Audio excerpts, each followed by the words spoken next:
সকলের কাছে আমাদের নেতার দোয়া রেখে আমি আমার মহান স্বাধীনতার ঘোষক, বহুদলীয় গণতন্ত্রের প্রবক্তা এবং স্বনির্ভর বাংলাদেশের রূপকার বীর মুক্তিযোদ্ধা শহীদ রাষ্ট্রপতি জিয়াউর রহমান বীর উত্তমের ৪৪তম শাহাদত বার্ষিকী উপলক্ষে রাজশাহীর বাঘা উপজেলার বাউসা ইউনিয়ন বিএনপি ও সহযোগী অঙ্গ সংগঠন সমূহের উদ্যোগে এক আলোচনা ও দোয়া মাহফিল অনুষ্ঠিত হয়েছে। মঙ্গলবার ৩ জুন বিকেলে শরীফাবাদ মহাবিদ্যালয়ের হলরুমে আয়োজিত এ অনুষ্ঠানে সভাপতিত্ব করেন উপজেলা যুবদলের সাবেক সাংগঠনিক সম্পাদক প্রভাষক নবাব আলী সরকার। সঞ্চালনায় ছিলেন রাজশাহী জেলা জিয়া মঞ্চের সাবেক সদস্য সচিব শিমুল হাসান।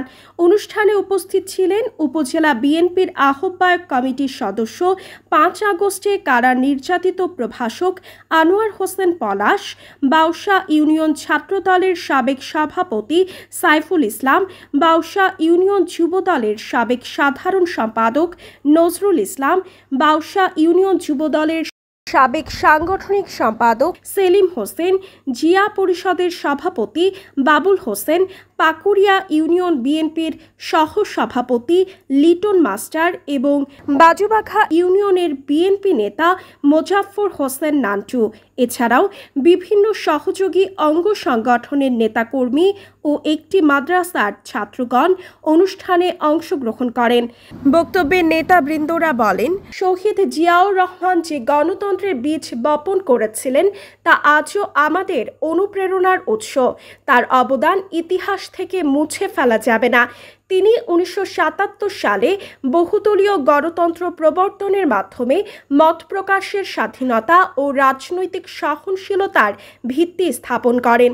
তার জীবন ছিল সাহস, সততা ও দূরদর্শিতার এক উজ্জ্বল দৃষ্টান্ত। বক্তারা আরও বলেন, আগামী ২০২৫ সালের ডিসেম্বর মাসের মধ্যেই দেশে একটি অবাধ, সুষ্ঠু ও অংশগ্রহণমূলক জাতীয় নির্বাচন দিতে হবে।